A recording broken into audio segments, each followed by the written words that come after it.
A força-tarefa da Operação Lava Jato no Paraná encaminhou à Procuradora-Geral da República, Raquel Dodge, informações para eventual arguição de suspeição, olha essa, hein, do ministro do STF, Gilmar Mendes, em julgamentos relacionados ao operador do PSDB, Paulo Vieira de Souza, o Paulo Preto. De acordo com procuradores, essa notícia é uma bomba de hoje, hein? Ligações telefônicas e mensagens demonstram que Aloysio Nunes, ex-senador e ex-ministro das Relações Exteriores do governo Temer, buscou interferir em julgamento de habeas corpus em favor de Paulo Preto, em contato direto e pessoal com o ministro Gilmar Mendes.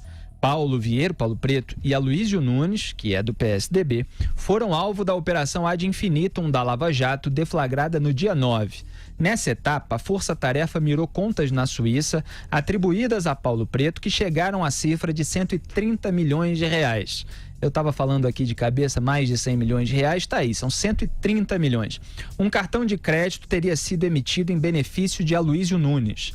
As investigações miram a suposta operação de Paulo Preto para agentes políticos e em pagamentos da Odebrecht a ex-diretores da Petrobras. Então tem uma ligação com o Petrolão aí também. Segundo a Força Tarefa, em fevereiro de 2019, Aloysio Nunes atuou em interesse próprio e do também investigado Paulo Vieira de Souza, Paulo Preto, junto ao ministro Gilmar Mendes, valendo-se de relação pessoal com este, ou seja, com Gilmar, para produção de efeitos protelatórios, quer dizer, para adiar, em processo criminal em trâmite na 5ª Vara da Justiça Federal de São Paulo. É o que diz a Força Tarefa. Augusto, a gente vinha comentando na semana anterior ao Carnaval aquela frase do Paulo Preto, que não se deixa um soldado ferido para trás. Exatamente. Eu comentei que eles usavam uma frase que é usada com honra pelos militares, quer dizer, no parâmetro da guerra, você não deixar um soldado ferido para trás, você correr risco de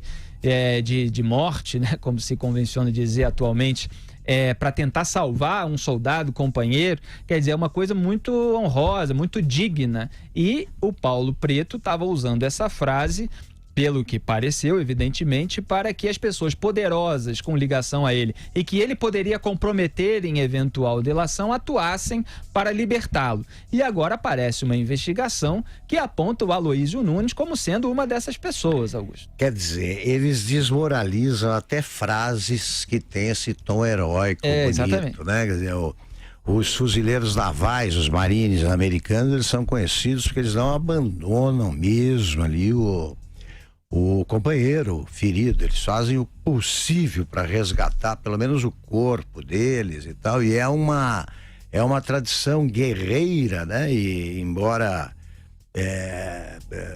a gente esteja, no caso, lidando com tragédias, né? Situações dramáticas, é uma frase muito bonita, e eles aí usam para dizer o seguinte: olha, eu roubei e você dá um jeito aí porque eu não posso ir para cadeia. Essa é a tradução. Então, eles desmoralizam qualquer coisa. Aqui é o seguinte: o Gilmar Mendes, ele acha que ele não pode ser investigado pela Receita Federal. Não sei de onde ele tirou isso.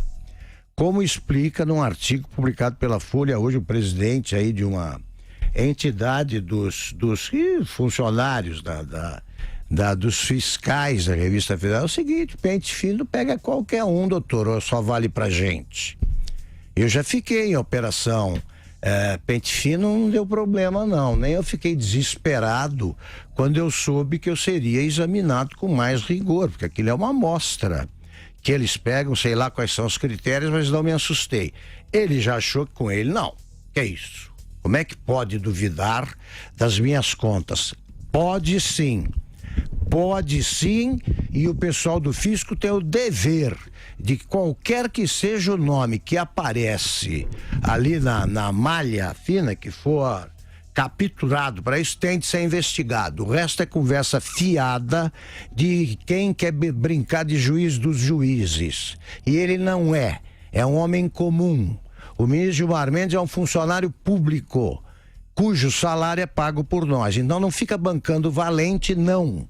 Ele tem que se submeter à lei como todos os outros. E agora, aí vem com qual conversa? Não, me perseguem porque eu defendo a justiça. Então ele é apenas um advogado nada mais que isso, que foi nomeado. Ele era advogado-geral da União no governo Fernando Henrique, era historicamente ligado ao PSDB. Depois ele começou a se ligar com meio mundo aí que ele pudesse ajudar, e no caso ele tem essa história aí do Paulo Preto para explicar. Os indícios são veementes, a história está muito mal contada e não adianta ameaçar porque mudou o Brasil. Acabou aquela história do condenado a perpétua impunidade, ninguém mais é. Ninguém mais é. E se sobrar para o ministro Gilmar Mendes, ele que apresente as explicações convincentes que ele nunca cobra das pessoas às quais concede habeas corpus, com a usina de libertar bandido que ele faz funcionar no Supremo Tribunal Federal. É bom lembrar que a gente sempre comentou aqui, desde o começo, Gilmar Mendes soltou o Paulo Preto várias vezes. O Paulo Preto mandava mensagens cifradas como essa, querendo, evidentemente, ter a vida facilitada, pelo que a gente entende dessas mensagens, pelos seus comparsas, ou seja, ameaçava, isso era dito por vários analistas, a cúpula tucana de entregá-la caso fosse preso. O Gilmar Mendes foi colocado no STF pelo governo do PSDB, pelo Fernando Henrique Cardoso, então eram tucanos que estariam envolvidos. Então, quer dizer, tudo que ficava no ar vai ganhando aí pelo menos alguma densidade, algum grau maior de certeza. Ainda não uma certeza comprovada, é óbvio que precisa de um aprofundamento da investigação, mas tudo aponta para essa tentativa coletiva de libertar o Paulo Preto e garantir que ele fique de boca fechada. Eu quero só registrar algumas informações antes do comentário do Zé Maria, porque as informações estão saindo agora, né? Saíram agora há pouco e eu vou tentar aqui resumi-las. Então, eu repito que houve um pedido da Força Tarefa da Lava Jato no Paraná, encaminhado à PGR, para afastar o Gilmar dos julgamentos envolvendo o Paulo Preto. Nesse pedido para afastar o Gilmar, a Lava Jato lembra que o ministro Gilmar Mendes deu um voto decisivo no ano passado para arquivar outro caso sobre o senador Aloysio Nunes, por suposto recebimento de propina da Odebrecht. Então, o que dizem os procuradores? Abro aspas. Investigações em curso em face de Aloysio Nunes Ferreira foram em sentido oposto ao de manifestações do Ministério Público Federal, arquivadas sem a conclusão de todas as diligências, com voto inicial e decisivo do excelentíssimo ministro Gilmar Mendes. Fecho aspas aqui para os procuradores. Foi arquivado esse inquérito em outubro de 2018 pela segunda turma, aquela velha segunda turma, tantas vezes comentada aqui. O Gilmar Mendes recomendou a extinção da investigação, por não ver indícios mínimos de autoria ou de materialidade, e foi acompanhado, como de costume, pelos seus camaradas Dias Toffoli e Ricardo Lewandowski, aquele trio libertador que felizmente acabou na segunda turma, porque o Dias Toffoli virou presidente e a Carmen Lúcia foi deslocada para ela. Outra informação, Zé, só para concluir, nesse pedido de afastamento, de impedimento, de suspeição, ganha vários nomes, do Gilmar Mendes, a Lava Jato também destacou a comemoração. Eu estava lendo antes de entrar no estúdio a troca de mensagens e agora ela está mais clara, mas a comemoração do Aloysio Nunes, do PSDB, pela decisão do Gilmar em benefício do Paulo Preto. Ele escreveu o seguinte na troca de mensagens por WhatsApp interceptada pela Lava Jato. Sabe o que é, Augusto? Nosso causídico, que é o defensor, né? Nosso causídico é foda. Eu tenho que usar aqui a palavra que ele usou. Claro. Então, fecho aspas, foi o que escreveu o Aloysio Nunes ao ex-ministro Raul Jungmann, ministro da Segurança Pública no governo do Michel Temer. E o Raul Jungmann, pelo que eu tô vendo aqui das imagens, os prints das mensagens, ele respondeu assim: senhor de escravos. Eu não sei o que ele quer dizer exatamente com isso. Mas o Aloysio Nunes, José Maria Trindade, comemorou. É o que se chama de história mal contada, né? Diga aí, Zé, vai com tudo. Eu diria o seguinte: o mundo está mudando e essas pessoas não perceberam. Aqui em Brasília existia uma lei não escrita que era cobra não come cobra, ou seja, não se investigava o Supremo Tribunal Federal e o Supremo protegia também os poderosos por aqui, tanto deputados, senadores, ministros, né, dos ministérios, da esplanada e presidente da República. Isso caiu e é bom que todos saibam, inclusive o ministro Gilmar Mendes. O auditor da Receita Federal, ele tem liberdade total, assim como o Ministério Público, o auditor, para investigar quem ele quiser. Existe na Receita Federal um cuidado que eu acho certo, né, de chamar a atenção para o auditor que acessar certas contas, como o ministro do Supremo, como o presidente da República, como jornalistas conhecidos, né, e pessoas ricas demais, CPFs de grandes pessoas, isso para evitar chantagem, isso para evitar irregularidades. Mas veja bem, o auditor continua com o direito de investigar quem ele quiser. E, evidentemente, se for mal usado esse processo, se houver chantagem, aí a pessoa, no caso Gilmar Mendes, teria todo o direito de reagir de forma legal. Gilmar Mendes comentou com colegas lá, com ministros, de que ficou muito chocado quando ele viu o nome da mulher dele ser investigado. Aí ele disse até que os instintos primários dele foram redescobertos com esta investigação da mulher dele e da família dele.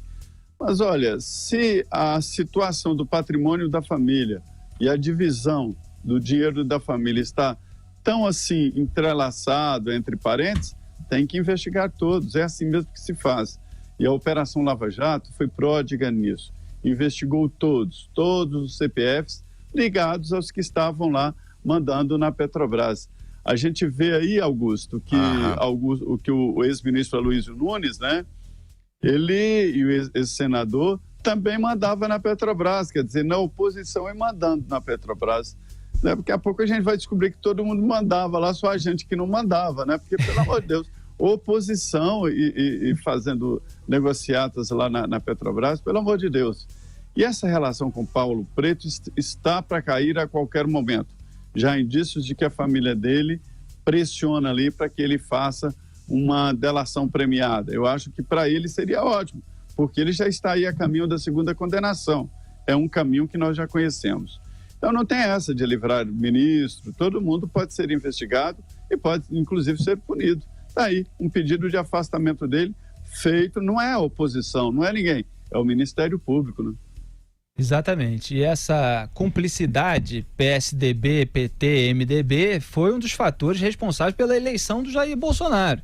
Quer dizer, aquela frouxidão, aquela covardia tucana para atacar no sentido de demonstrar a corrupção dos governos do PT, aquela moleza toda, pode ter aí, nesse caso do Aloysio Nunes, uma explicação que já era ventilada no debate público por muita gente. O MDB, a gente sabe que estava naquela aliança espúria de uma maneira muito mais direta, porque as investigações já mostraram isso com fartura. Mas aí chegar num elo tucano com o Petrolão só reforça aquela imagem que o Jair Bolsonaro, durante a campanha, com mérito nesse sentido, né, demonstrou e se colocou como um candidato contra esse establishment político. A gente tem as imagens das conversas às quais eu estava me referindo. Para quem está assistindo pelo YouTube, tem ali a troca de mensagens pelo WhatsApp envolvendo o advogado José Roberto Santoro, o ex-senador Aloysio Nunes, o ex-ministro Raul Jungmann e o ministro do STF, Gilmar Mendes. Então, o Santoro diz: caríssimo, você falou com o nosso amigo e aí coloca uma exclamação. O Aloysio Nunes responde: falei. O Raul Jungmann pergunta: e o Aloysio Nunes disse: vago, cauteloso, como não poderia ser diferente. Quer dizer, parece que está descrevendo como é que está sendo o comportamento prudente ali do Gilmar Mendes. É o que parece, segundo as informações que a gente tem. O Aloysio Nunes diz: resposta vaga, sim, já estou sabendo.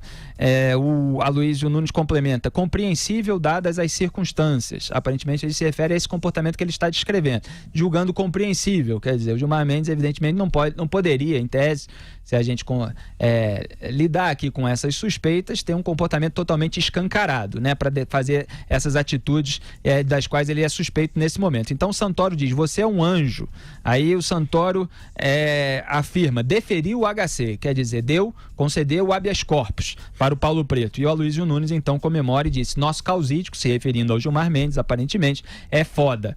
E aí o Raul Jungmann comenta: senhor de escravos. Eu não entendi ainda esse comentário, pode ser que alguém tenha aí uma explicação mais plausível, mais direta. Causide, que é o defensor da causa, né? Ali tá... Exatamente, tá, defensor da causa deles, exatamente. Causa dele, é advogado, não é juiz. Causide que não é juiz, não. É bom registrar isso aí. Agora, se isso não for uma conversa suspeita, eu não sei o que é, para dizer o mínimo. Pois é. Para dizer o mínimo, imagine nós três aqui. Primeiro, nós não usamos esse linguajar aí chulo, né? Porque nós temos mais elegância e mais vocabulário. Agora, se nós três trocarmos essas mensagens, e isso aí é divulgado, eu já me apresento à delegacia mais próxima para dizer o seguinte: eu acho que eu devo ser pelo menos investigado. Em vez de eles ficarem bancando aí a alma pura, né? Uma viva mais pura do país disputando com o Lula ofendido, injuriado. Como é que vão investigar a minha mulher? Tem que investigar tudo quanto é suspeito. Acabou esse país aí que eles conheceram e controlaram. É isso aí. Mais sobre o Paulo Preto. Em ofício enviado nessa quarta a Gilmar Mendes, a juíza Gabriela Hart, aquela que substituiu o Sérgio Moro na Lava Jato em Curitiba, defendeu a competência da Lava Jato de Curitiba para investigar o Paulo Preto. A defesa quer levar para a Justiça Eleitoral de São Paulo a fase da operação que o levou à prisão no mês passado. Alega ligação com os processos nos quais ele é suspeito de retirar propina de construtoras contratadas para o Rodoanel. Esse pessoal sempre quer a justiça eleitoral, porque a justiça eleitoral é aquela mãe, como a gente viu no julgamento do TSE da chapa Dilma Temer. Então eles querem sempre fugir da área criminal. Na Lava Jato no Paraná, ele é suspeito de disponibilizar dinheiro em espécie no Brasil para pagamento de propinas pelo Odebrecht. Escreveu o seguinte, abro aspas: penso que as operações com Paulo Vieira de Souza, que é o Paulo Preto, são conexas com o esquema criminoso que vitimou a Petrobras, no qual contratos da Petrobras com suas principais fornecedoras, como a Odebrecht, geravam vantagem indevida que eram repartidos entre agentes da Petrobras e agentes e partidos políticos. Fecho aspas, aí, tá aí a afirmação da juíza Gabriela Hart sobre essa simbiose partidária e estatal que a gente estava comentando agora há pouco. Zé Maria, o seu complemento rápido que eu preciso chamar os comerciais. Não, é só dizer o seguinte, que estão caindo tudo, né? Todos. A gente vê claramente aí que nunca foi aquela história de perseguição ao Partido dos Trabalhadores, e não é só partido político. A gente vê claramente aqui que quem tiver praticado qualquer ato ilegal e que tenha sido descoberto nessa Operação Lava Jato será revelado e vai ser julgado, e pronto, é isso. Acabou de sair a notícia de que uma juíza condena Paulo Vieira de Souza, o Paulo Preto, de quem a gente estava falando, a 145 anos de prisão. Será que foi a juíza Gabriela Hart? Vamos ver aqui a notícia em instantes e já damos os detalhes para vocês. Chegou a vez dele. 145 anos de prisão. Chegou a vez dessa turma. Eu estava recordando aqui outro dia que esse nome... ele surgiu na eleição de 2010. 2010 foi a estreia em cadeia nacional, agora vai para cadeia mesmo, né? Cadeia nacional de televisão, naquele debate entre Serra e Dilma, que ela deixa o Serra visivelmente desconcertado. Ela para Dilma desconcertar alguém não é brincadeira, hein? Ela dizia o Paulo Preto e o Serra ficar mudo. Pois bem, demorou quanto tempo? Pensa bem, o Felipe, 9 anos, mas também vem pesada a sentença, hein? Essa é boa, começou bem. A juíza não é a Gabriela Hart, a juíza é a Maria Isabel do Prado, da 5ª Vara Criminal Federal de São Paulo. Acabou de sair no Estadão que ela condenou o ex-diretor da Dersa, a estatal paulista que administra as estradas, Paulo Vieira de Souza, o Paulo Preto, a 145 anos de prisão nessa quarta-feira 6, em ação sobre supostos desvios de 7.700.000 reais que deveriam ser aplicados na indenização de moradores impactados pelas obras do Rodoanel Sul e da ampliação da Avenida Jacu Pêssego. Paulo Preto, apontado pelos investigadores como operador do PSDB, foi acusado pela Lava Jato de São Paulo pelos crimes de peculato, que é o desvio de recursos públicos, e associação criminosa. Então tá aí a condenação em primeira instância do Paulo Preto, de quem a gente estava falando, José Maria Trindade. Eu falava que ele seria condenado nos próximos dias, né? A Maria Isabel é responsável pela primeira A juíza Maria Isabel é responsável pela primeira condenação dele em 27 anos. Então, eu imagino que agora ele pense duas vezes, né, e possa fazer uma delação premiada. Ele é uma figura-chave aí, não só para o PSDB de São Paulo, mas para outros partidos políticos. Esse tem o que falar. Bastante. Legal, quero ver se o Aloysio Nunes vai comemorar essa, né? O nosso causídico, será que o Gilmar Mendes vai resolver dessa vez? Vamos ver que agora a luz está em cima dele.